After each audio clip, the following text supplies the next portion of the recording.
about our nation's efforts to address this vital issue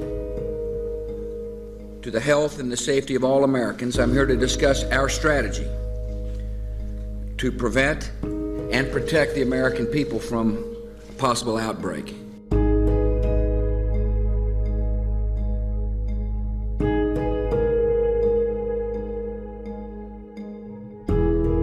First, we must detect outbreaks that occur anywhere in the world.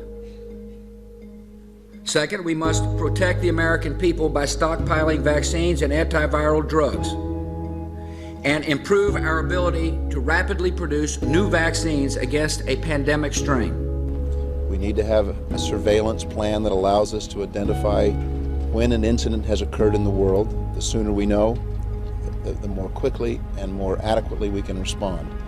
We thought it would be irresponsible not to take on the pandemic planning effort to make sure that whenever it is, under whatever president's watch, that as a nation we're better prepared because it's the right thing to do.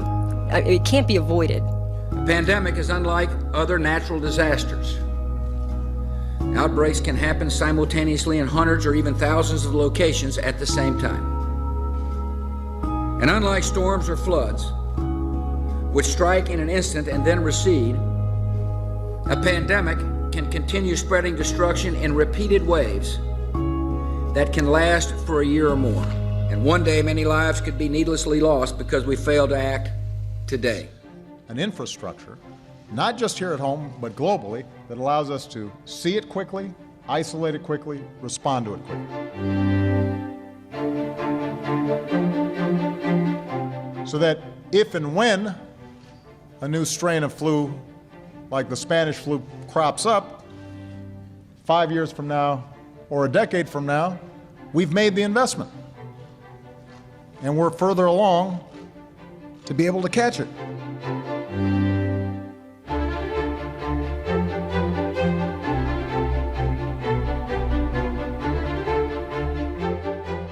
The funding we're asking for is needed to keep strengthening our capacity here at home so we can respond to any future Ebola cases. It's needed to help us partner with other countries to prevent and deal with future outbreaks and threats before they become epidemics. We were lucky with H1N1 that it did not prove to be more deadly.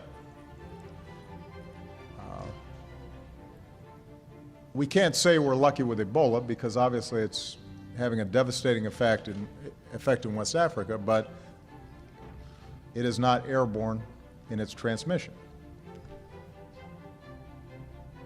There may and likely will come a time in which we have both an airborne disease that is deadly.